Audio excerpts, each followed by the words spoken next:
Yes, yes, Srini. Yeah. So, yes, class, as we know that Wellesley was very extremely imperialistic. He had an intention, he had an aim, he had an main objective. The East India Company sent him to India for expansion of East India Company in India. He did not believe in the peace methods. Believed on the war. Okay, and because as I told you, by the time Tipu Sultan was there, by the time Marathas were there, by the time French were there, Dutch were there. So with peacefully, it was not so possible to expand the British Empire in India. That's why he was a little bit, yeah, extreme, yeah, power he implemented. He did not believe in the peace. He expanded and carried out wars with the other European as well as the local rulers. Other Europeans as well as the local rulers. Because I told you, Europeans, French, Dutch, Portuguese, and some Germanians and all these, they came. With them also, he had to fight, and with the local leader also. So to make such type of peaceful arrangement, he introduced a new system, and that was very famous in India to connect the British Empire in India into a British Empire. Lord Wellesley, he succeeded a new policy. What was that?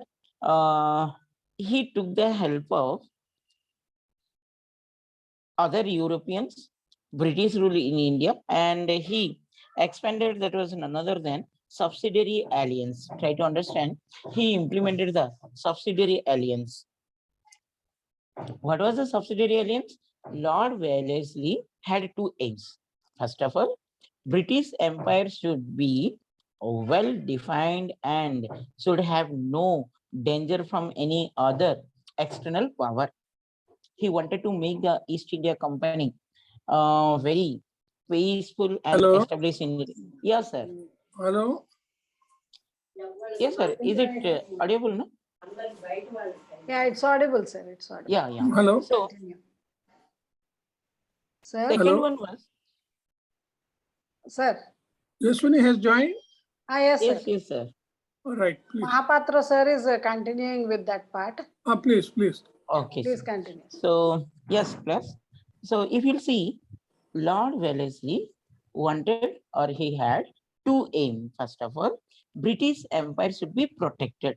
Simply, we can say without any problem from the outsider. Outsider. I told class two things. One is the outsider. Who were the outsider? As the other European country. Let us consider the other European countries as the outsiders. Within the country, who were they? The local leaders. So Wellesley wanted to protect East India Company from the outsiders as well as the insider. So that was his first aim. Secondly, what he wanted. Secondly, the empire should expand it as widely as possible so that in course of time, the entire India should be under the British East India Company. No other European should expand as like East India Company. For that, he introduced the subsidiary alliance. What is this subsidiary alliance?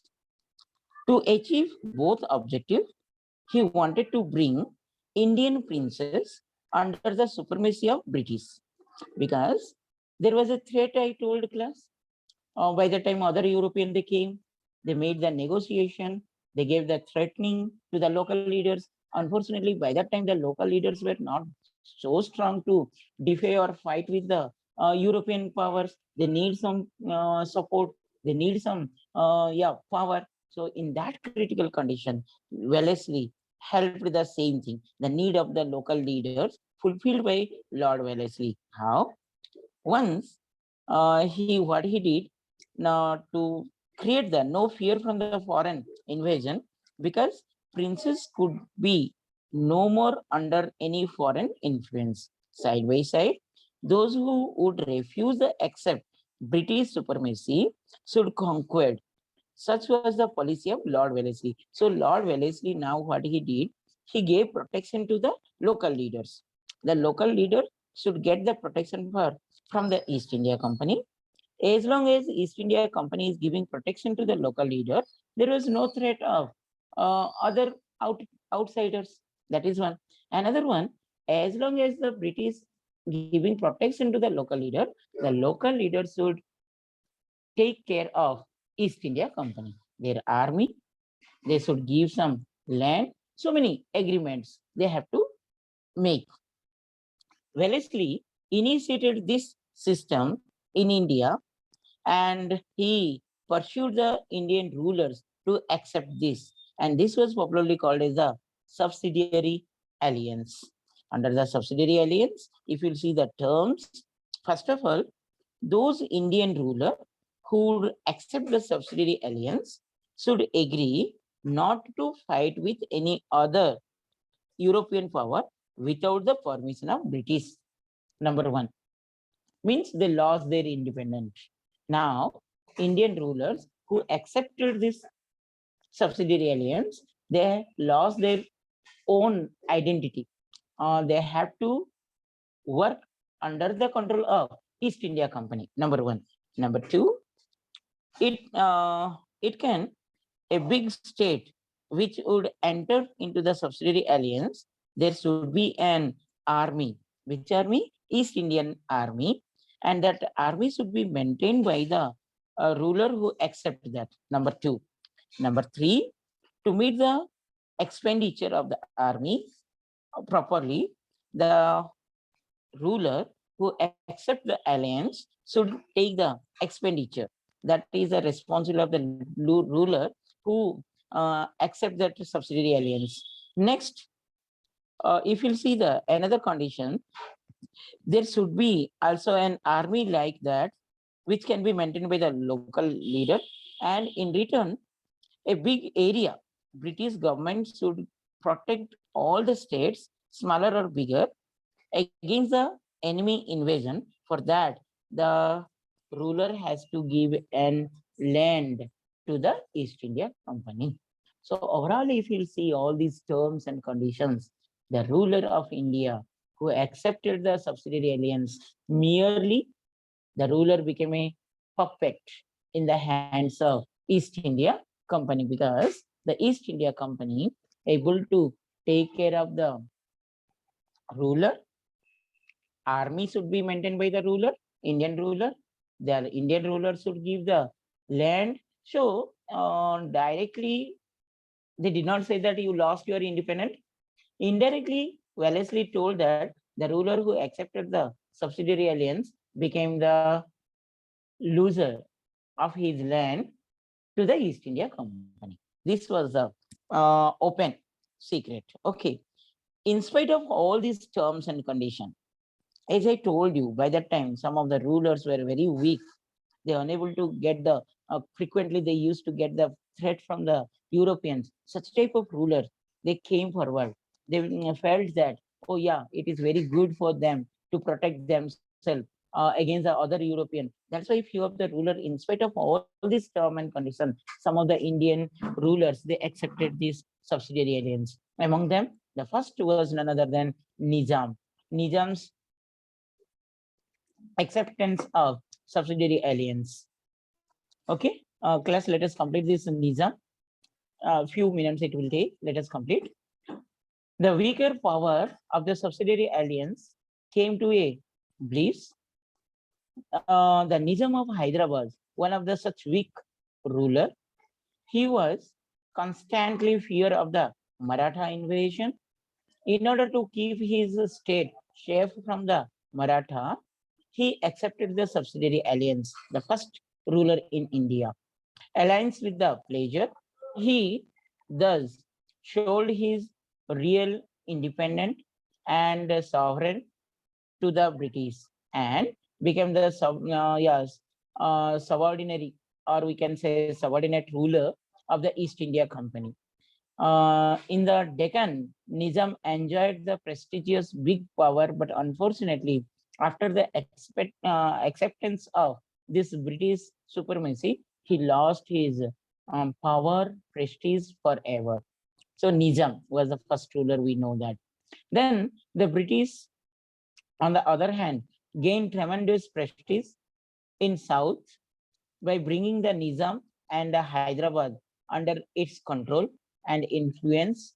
As a result, it gave a great boon to yeah, subsidiary alliance, and Wellesley became a master over his idea. So after acceptance of Nizam, now Wellesley turned towards, as I told you, Tipu Sultan. Okay, so there was a conflict with the Tipu Sultan. Let us complete the Tipu Sultan, then remain part we'll see later on. First of all, Tipu Sultan. As we know that the weak Nizam showed his sovereignty in order to gain the security under the subsidiary alliance. But all the rulers were not like that. There was another strong ruler in the Mysore, South India. He was none other than Tipu Sultan, brave warrior, ruler, and good administrator of Mysore. He could not even dream of accepting such type of alliance. Okay, so he was a great reluctance enemy of the British, and he several times gave a threat to the British also. Though defeated in earlier battles, he never gave up his will to fight again. He searched an opportunity to take the revenge against the British. So Tipu Sultan. Tipu was a good ruler, as we know that by the series of measures, he tried to improve his stability in the kingdom. The capital city fortified and strong, and he strengthened his army, recognized the modern lines of war. Okay, Tipu appeared. Tipu's worst crime was his contact with the French.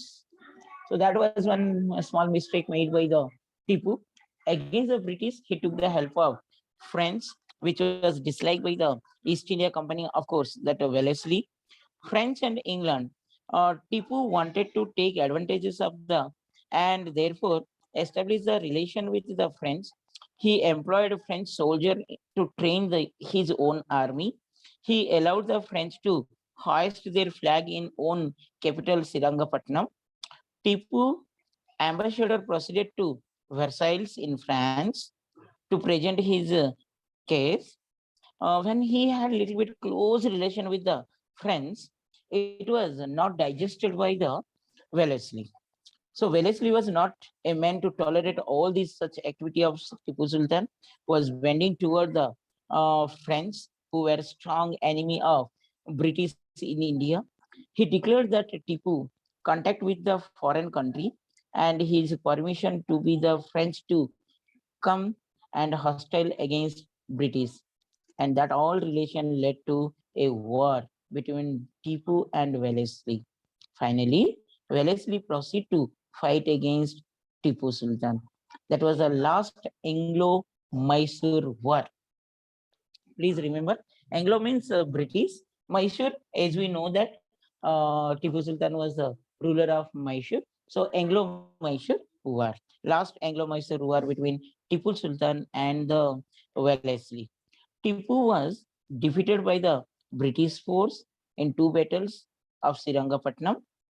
And finally, in the summer of 1799, while trying to desperately defend the capital, Tipu failed fighting and he left the field, ended his role Indian hero again, and gave the life for the case of his motherland. He defeated in the hands of English, East India Company, and the English soldiers plundered the capital, Sirangapatnam.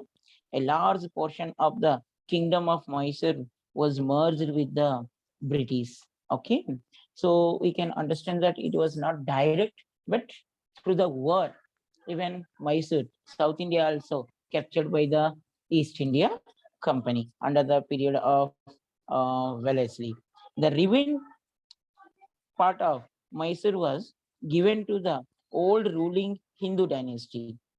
The new kingdom naturally remained under the British and accepted the subsidiary alliance, and the young Hindu prince of Mysore, unable to fight with the foreigners, so he accepted the subsidiary alliance and maintained the British force in his kingdom. So this subsidiary alliance, which introduced by Wellesley, it able to capture South India, Nizam, that bigger kingdom, so also Mysore another powerful and large kingdom. So that was the policy adopted by Wellesley to expand East India Company towards south. As a result, Tipu's territory and the Nizam's territory made uh, East India Company as a great gift, we can say, right? Okay, class, this is what how the Wellesley able to make expansion toward the south part. Next class, if you see, we will take the um, Wellesley's war with the Maratha, and then his expansion toward the Odisha. In the Odisha, how they able to make the Paiko Vidraha one of the important before the great wars, that is a Sipai mutiny. In Orissa, we able to see one rebellion which was popularly called as a Paiko rebellion. Okay, and then these are the 2 points we can discuss next class. Along with this, Wellesley, one more we can discuss. Two more, Lord Dalhousie. After the Dalhousie, we will go for the first war of independence, or that is a Sipai mutiny. I hope you understood, class. Next class, we are going to discuss. So today we have seen two.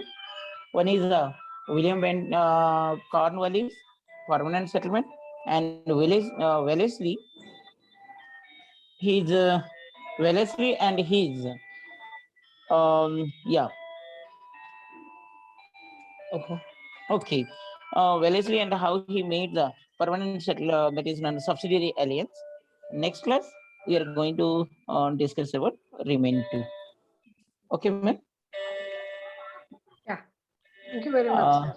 Thank you. okay, ma'am. So I will send some questions, ma'am, that I will Yeah, post in definitely. the In group. the group I will itself, send it. yeah. Yes, Right, and ask them to answer. ma'am. Okay. Okay, ma'am. Thank Thank you, you, sir. ma'am. Thank you.